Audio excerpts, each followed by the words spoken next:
आज हम बात करेंगे एसिडिटी ऑफ कार्बोक्सिलिक एसिड्स। यहाँ से हम स्टार्ट करते हैं एसिडिटी ऑफ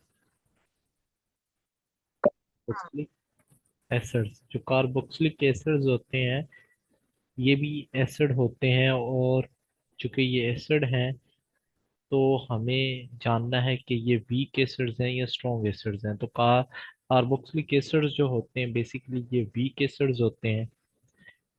इसकी रीज़न ये होती क्योंकि ये स्मॉल एक्सटेंट की आयनाइजेशन शो करवाते हैं कि ये लेस आयनाइज होते हैं। तकरीबन आप समझ लें कि 1 to 2% ये आयनाइज होते हैं पानी के अंदर। इस वजह से ये आपके पास वीक एसिड्स होते हैं। अगर आप देखें कि इनकी आयनाइजेशन जो होती है तो ये इक्विलिब्रियम प्रोसेस होता है, रिवर्सिबल होती है। ये इरिवर्सिबल नहीं होती, क्योंकि इरिवर्सिबल जो होता है वो कम्प्लीटली आयनाइज्ड हो जाता है, जबकि इनमें ऐसा नहीं होता। Quantitative statement about acidity of a compound can be made by Ka value। तो अगर आप देखना चाहते हो कि इसमें कितनी डिसोसिएशन हुई है या कितनी आयनाइजेशन हुई है, तो आप उसका डिसोसिएशन कांस्टेंट जिसे Ka बोलते हैं ये चेक करते हो, ठीक है। तो Ka जो होता है ये डायरेक्टली प्रोपोर्शनल होता है एसिडिटी के। जितनी ज्यादा डिसोसिएशन होती है उतना ही ज्यादा एसिडिक होता है। तो बात कर रहे थे कि जितनी ज्यादा डिसोसिएशन होती है उतना ही कोई कंपाउंड मोर एसिडिक होता है। अगर हम इसका एक्सप्रेशन लिखें CH3, क्योंकि डिसोसिएशन से मुराद ये होगी वो उतने ही ज्यादा H पॉजिटिव आयंस डोनेट करेगा। एसिड वही चीज होती है जो easily H positive ions donate कर सके। अगर हम इनका डिसोसिएशन कांस्टेंट लिखें Ka, तो ये हमारे पास होगा प्रोडक्ट्स ओवर रिएक्टेंट। ये हमारे पास होगा H3O positive over CH3 COOH, ठीक है। अब यहाँ पे ये आपके पास ऊपर प्रोडक्ट है, नीचे रिएक्टेंट है। तो इनका Ka ओवरऑल जो निकल कर आता है वो होता है 1.74 10⁻⁻⁵। मतलब आप समझ लें कि ये माइनस में आ रहा है, तो इतनी ज्यादा डिसोसिएशन नहीं होती, ये बहुत ही कम डिसोसिएशन होती है। इसके पीछे एक रीजन होती है, मैं आपको बताता हूँ। The acidity of carboxylic acid can be attributed to greater resonance stabilisation of carboxylate ion. जो कार्बोक्सिलेट आइन होता है ना, एक्चुअली वो बहुत ज्यादा रेजोनेंस में होता है और वो रेजोनाइज्ड स्टेबलाइज्ड होता है, ठीक है, that of unionised carboxylic acid molecule के साथ। मिसाल के तौर पर आपके पास ये है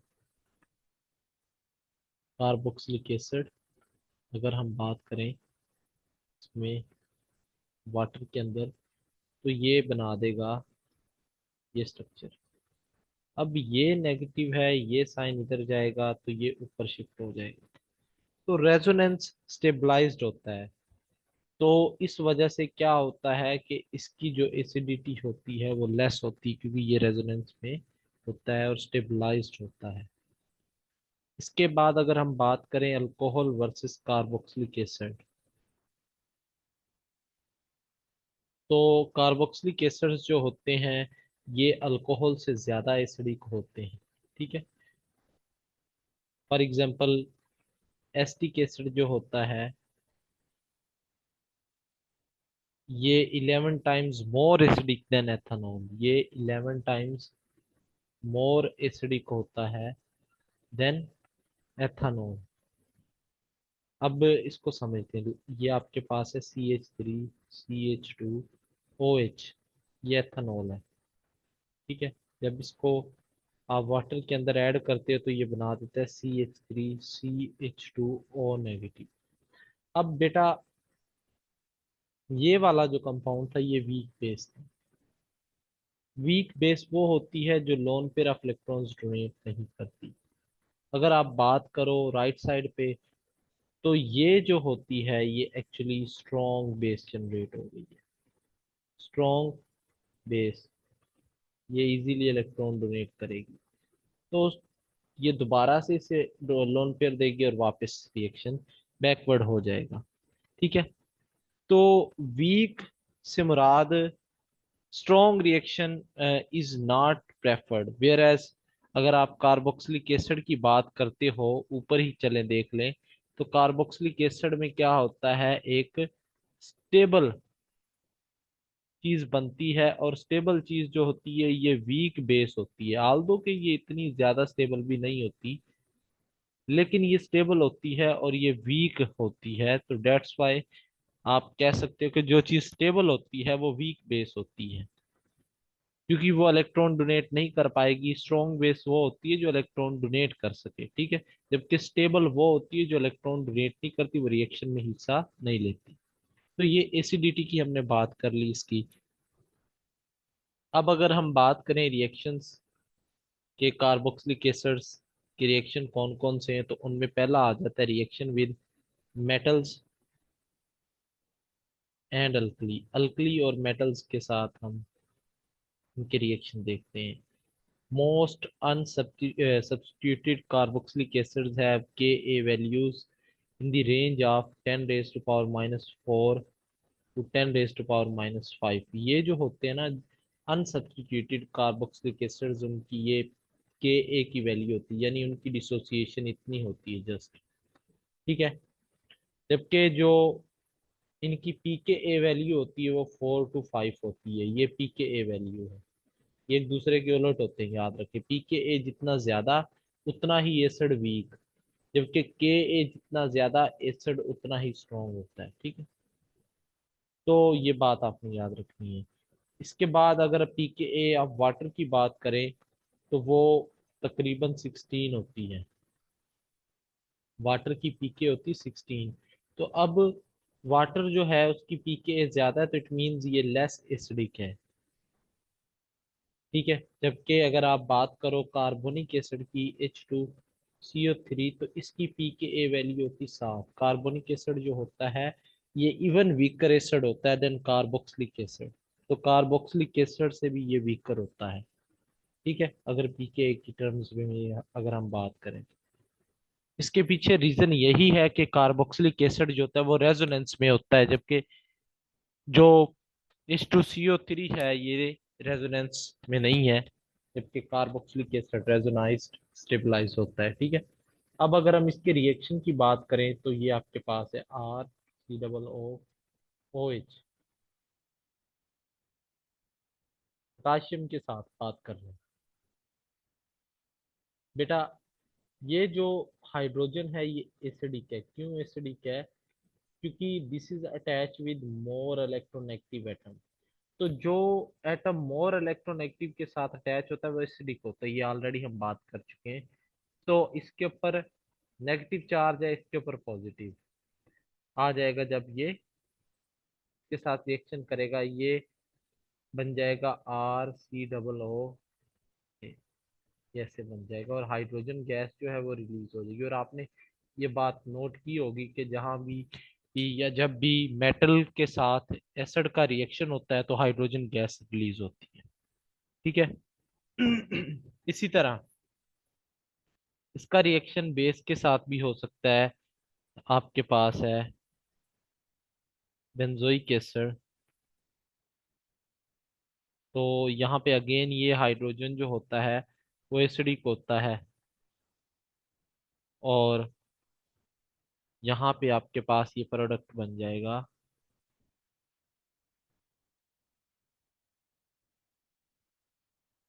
ये साल्ट बन गया।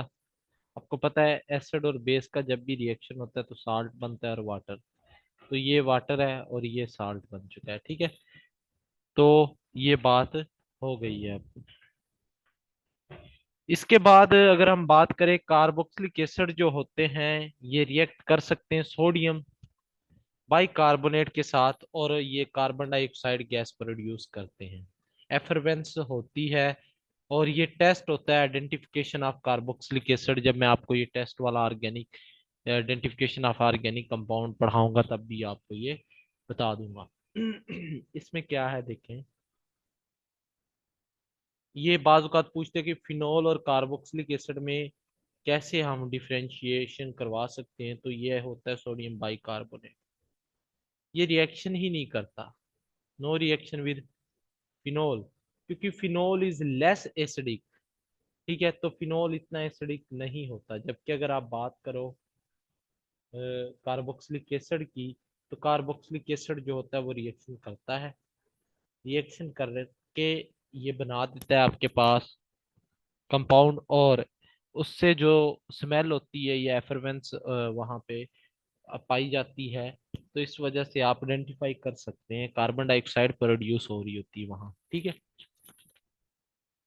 अगर क्यों नहीं करता, क्योंकि इसकी pKa की वैल्यू होती है 10, और आपने देखा है कि जो कार्बोक्सिलिक एसिड होते हैं उनकी 3 to 4 pKa वैल्यू होती है, तो मोर एसिडिक होते हैं एज कम्पेयर टू फिनोल, जबकि ये लेस एसिडिक होते हैं। ठीक है, तो ये रिएक्शन नहीं करता।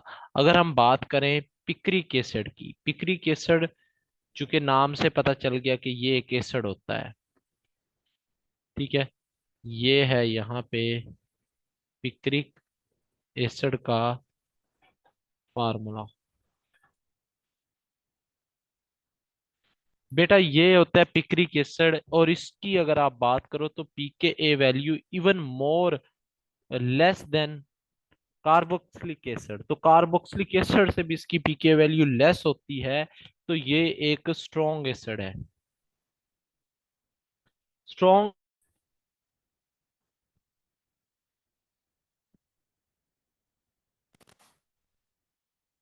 जी, तो हम बात कर रहे थे कि जो पिक्रिक एसिड था उसकी pKa वैल्यू 1 थी, जबकि कार्बोक्सिलिक एसिड की होती है 4 to 5। तो आप देख सकते हैं कि जो picric acid even more stronger acid than carboxylic acid. तो ये जो होता है NaHCO3 के साथ रिएक्शन कर जाता है, क्योंकि ये स्ट्रॉन्ग एसिड होता है।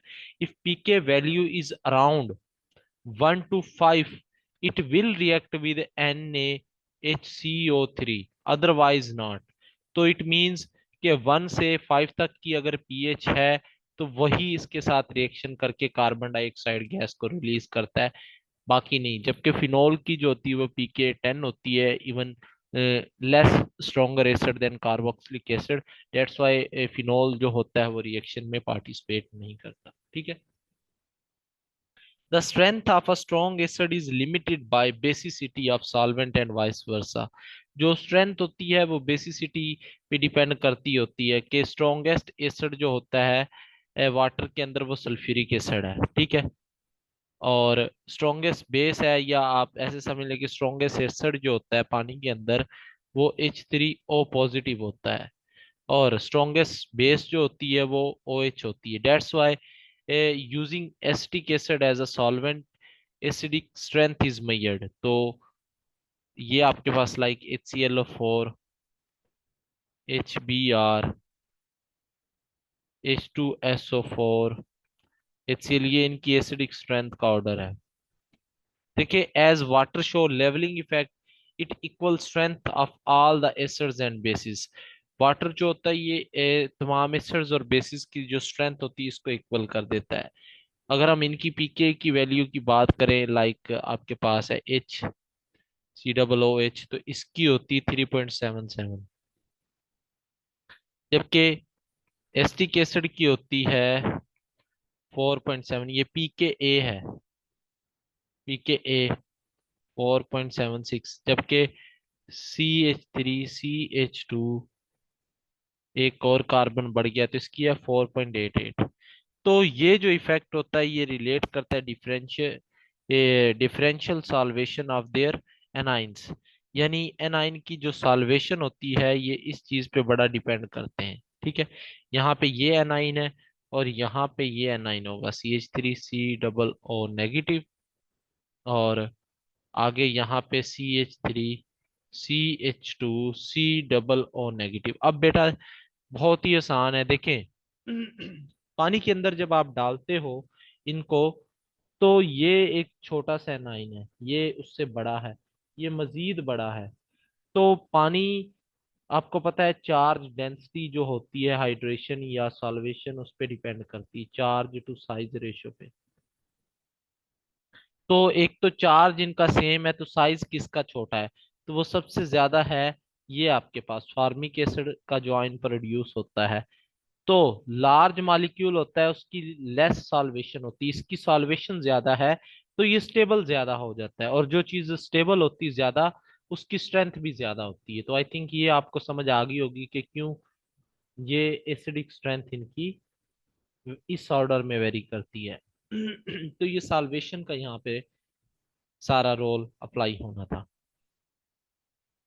इसके बाद है हमारे पास reaction involving cleavage of COH bond. COH bond की क्लीवेज भी होती है, यानी कार्बन और हाइड्रोक्सिल ग्रुप भी टूट जाते हैं। तो उसमें पहला है हमारे पास फॉर्मेशन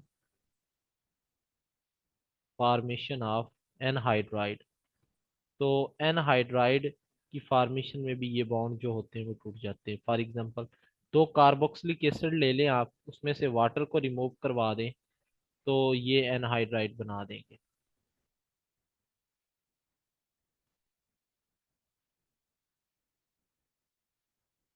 ये आपने अगर ले लिया है, an organic anhydride is formed by elimination of a water molecule of water from two molecules of carboxylic acid। तो कार्बोक्सिलिक एसिड के दो मॉलिक्यूल ले लिए हैं आपने, इसको R कर लें और इसको OH कर लें, ठीक है। और ये जो ऑक्सीजन है इसको हटा दें। अब होगा क्या, एक यहाँ से हाइड्रोजन और यहाँ से ऑक्सीजन ये निकल जाएंगे, तो पीछे ऑक्सीजन बच जाएगा R, C double O and R। ये एनहाइड्राइड बन गया और वाटर यहाँ से रिमूव हो चुका है, ठीक है। तो ये देख सकते हैं कि यहाँ पे जो बॉन्ड होता है वो कार्बन और OH वाला जो बॉन्ड है वो ब्रेक हुआ है, ठीक है। The most commonly used organic anhydride is asterisk anhydride. ये भी MCQs पूछ लिया जाता है कि मोस्ट कॉमनली यूज्ड एनहाइड्राइड कौन सा है, तो वो एस्टिक एनहाइड्राइड है जो अभी अभी हमने बनाया है। अगर इसके साथ CH3 का इजाफा कर दें। It can be prepared by reaction of acetic acid with mineral acid और P2O5 डिहाइड्रेटिंग एजेंट्स होते हैं ना, मिनरल एसिड हो गया या P2O5, ये हेल्प आउट करते हैं वाटर की रिमूवल में, ठीक है।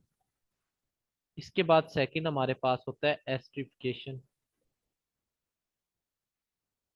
एस्ट्रिफिकेशन एस्ट्रिफिकेशन में एस्टर बनता है, और एक इसमें कार्बोक्सिलिक एसिड होता है, दूसरा अल्कोहल होता है कि आपके पास, और रिमूवल ऑफ वाटर ही होता है यहाँ पे भी। और ये रिएक्शन एसिड कैटलाइज्ड हम देख रहे हैं। तो सीन वही है सेम, मैकेनिज्म आप खुद से भी बना सकते हो। ये इसका रिमूव हो जाएगा तो ये आपके पास बन जाता है इन द प्रेजेंस ऑफ यानी catalyst CH3, C double O, O, C2H5। तो ये एस्टर बन गया। ये एसिड कैटलाइज्ड रिएक्शन है एस्टिफिकेशन, ठीक है। तो ये सेकंड रिएक्शन था जिसमें COH जो बॉन्ड होता है वो टूट रहा है, ठीक है। प्रोटॉन यहाँ से डोनेट हो रहा है ना ये कार्बोक्सिलिक एसिड से, लेकिन यहाँ पे पता क्या है, ये हमने वाटर का रिमूवल करवाना है, ठीक है। तो वाटर का रिमूवल कैसे होगा, यहाँ से आप OH नहीं ले सकते, ठीक है। और यहाँ से आप क्या कर सकते हो कि अगर ये लोन पेयर इस पे अटैक कर दे हाइड्रोजन पे, तो यहाँ पे ये बन जाएगा ऐसे, ठीक है।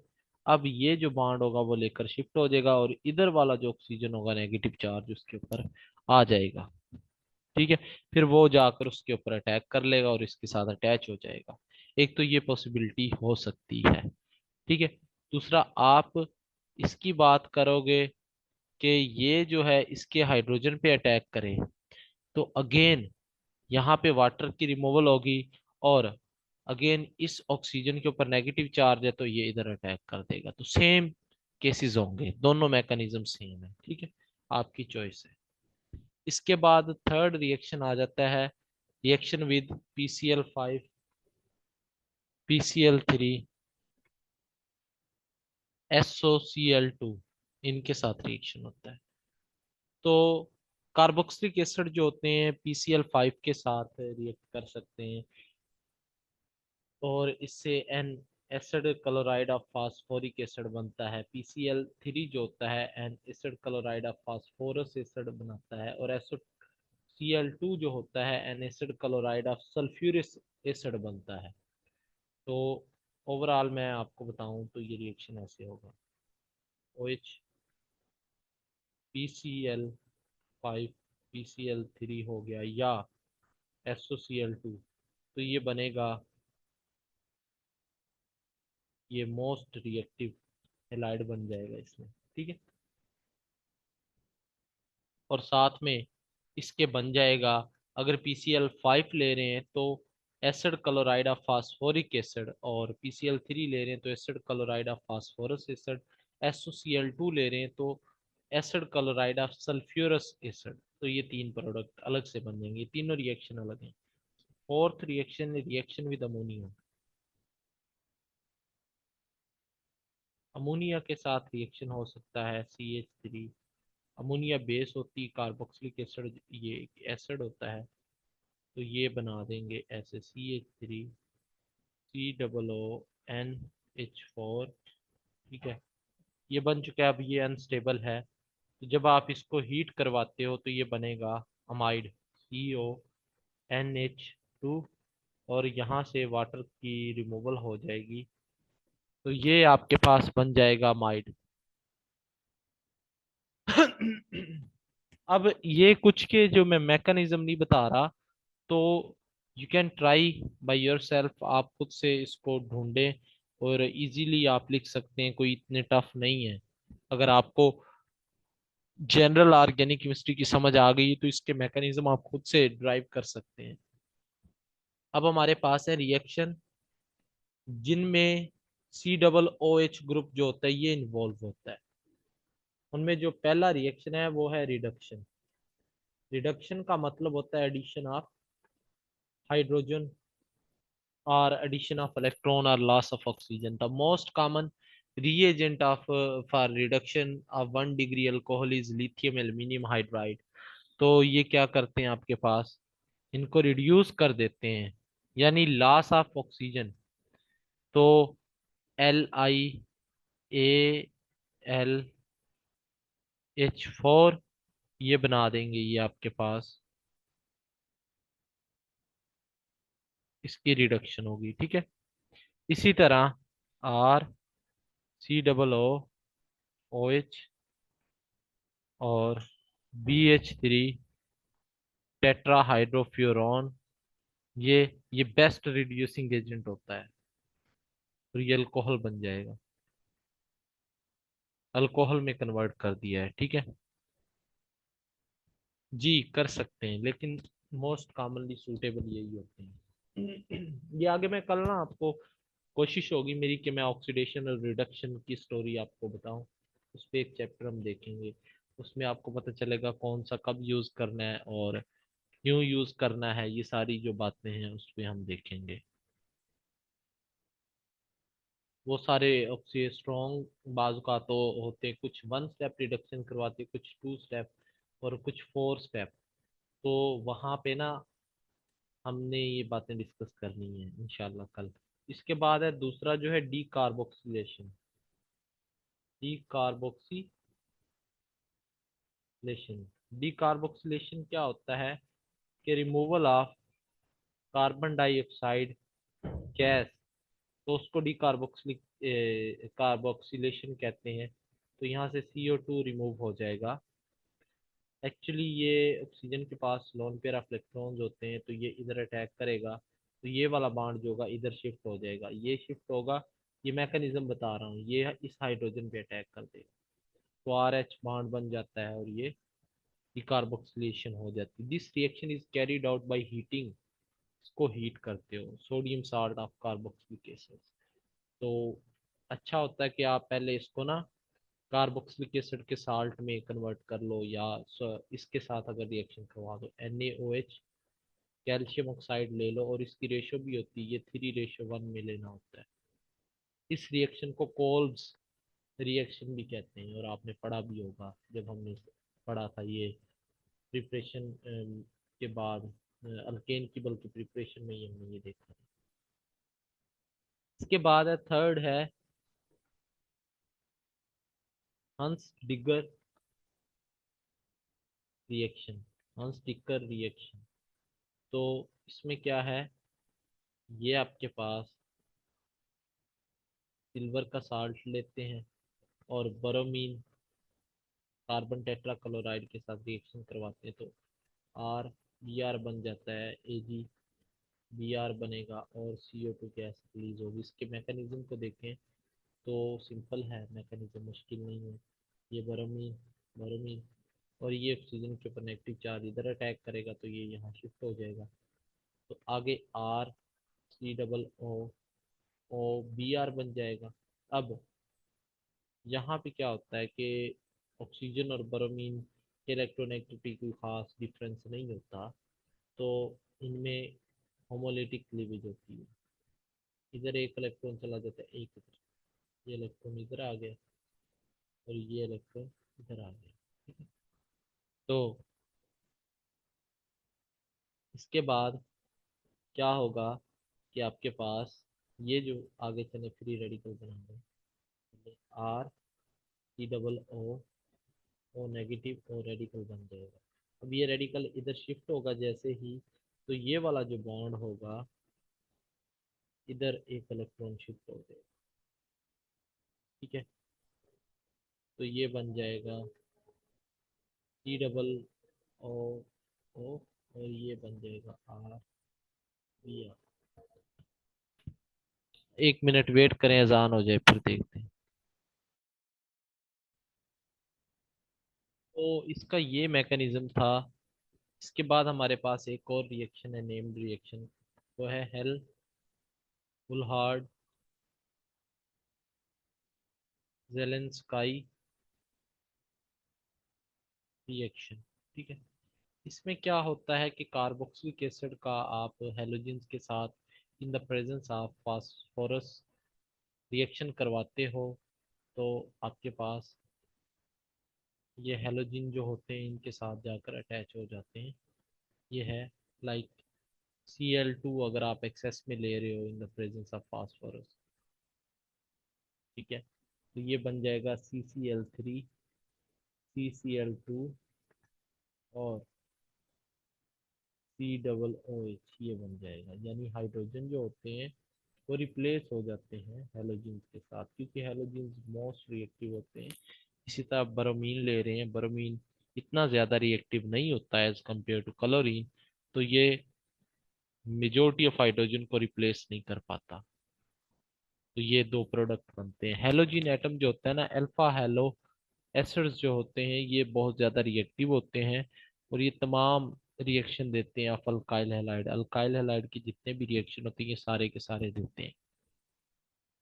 अब यहाँ पे बात करें CH3CH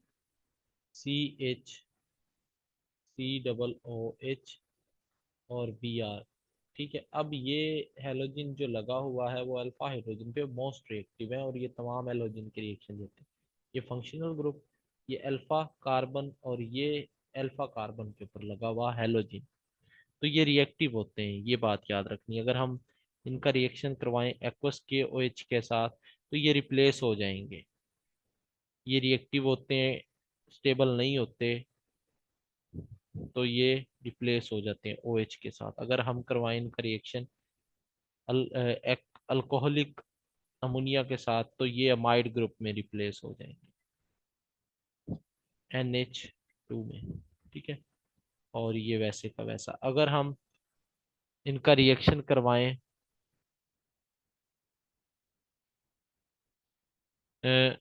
KCN के साथ, तो ये ब्रोमाइड अगेन रिप्लेस हो जाएगा। अगर हम अल्कोहलिक के OH ले लें, ये पहला है एक्वस, ये अल्कोहलिक नहीं है, पहला है एक्वस। और अगर हम अल्कोहलिक के OH ले लें तो ये अल्कीन में कन्वर्ट हो जाते हैं। अल्कीन और साथ कार्बोक्सिलिक एसिड का फंक्शनल ग्रुप साथ प्रेजेंट होता है, ठीक है, ये उसमें कन्वर्ट हो जाते हैं।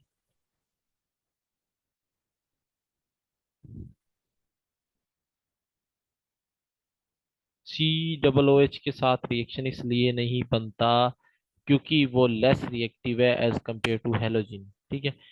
क्योंकि अल्फा जो कार्बन के साथ फंक्शनल ग्रुप लगा हुआ है ना, ये अल्फा हेलो एसिड है और ये बहुत ज्यादा रिएक्टिव होते हैं हेलोजिन्स। आपको ऑलरेडी बताया हुआ है कि हेलोजिन्स आर गुड लिविंग ग्रुप।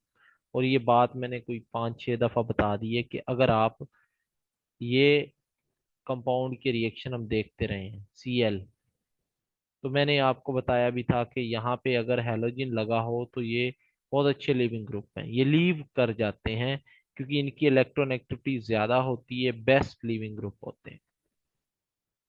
जबकि कार्बोक्सिलिक एसिड जो है वो कोई इतना अच्छा लिविंग ग्रुप नहीं होता। तो हम देख रहे होते हैं कि रिएक्शन कहाँ पर होगा, वो डिपेंड करता है कि लिविंग ग्रुप कहाँ पे लगा हुआ है, ठीक है। तो लिविंग ग्रुप ने जाना होता है, ना कि जो मेन फंक्शनल ग्रुप है उसने। तो रिएक्शन यहाँ पे अकॉर्डिंग टू लिविंग ग्रुप होगा, फंक्शनल ग्रुप के अकॉर्डिंग नहीं होगा, ठीक है। इसका रिएक्शन मैकेनिज्म मैं आपको बताता हूँ, आपको समझ आ जाएगी।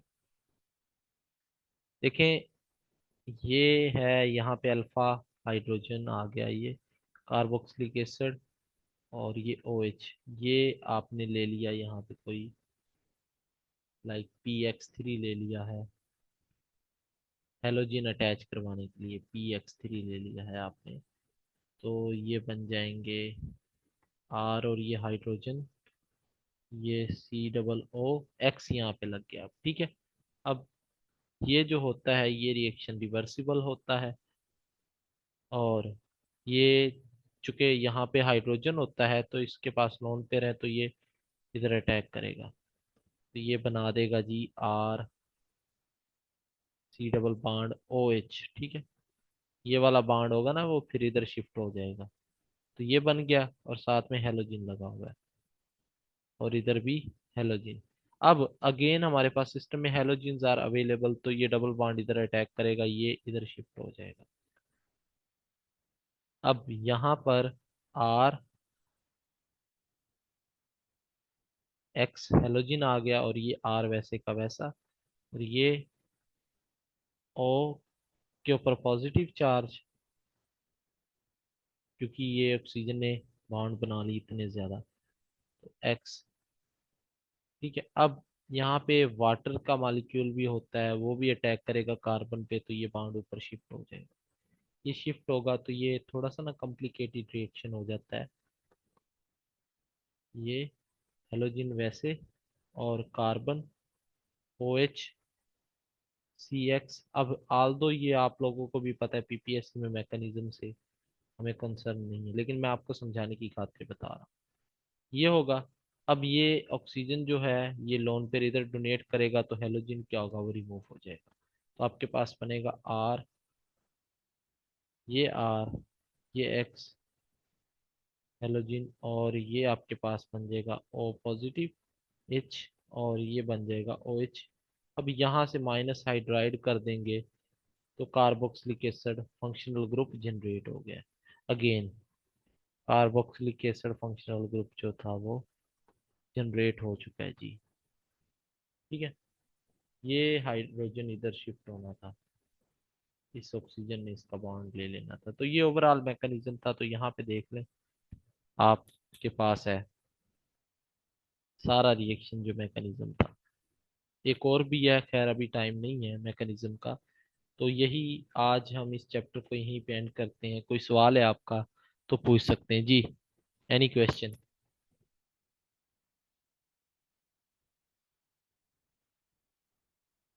नेक्स्ट हम स्टार्ट करेंगे ऑक्सीडेशन और रिडक्शन कल इंशाल्लाह।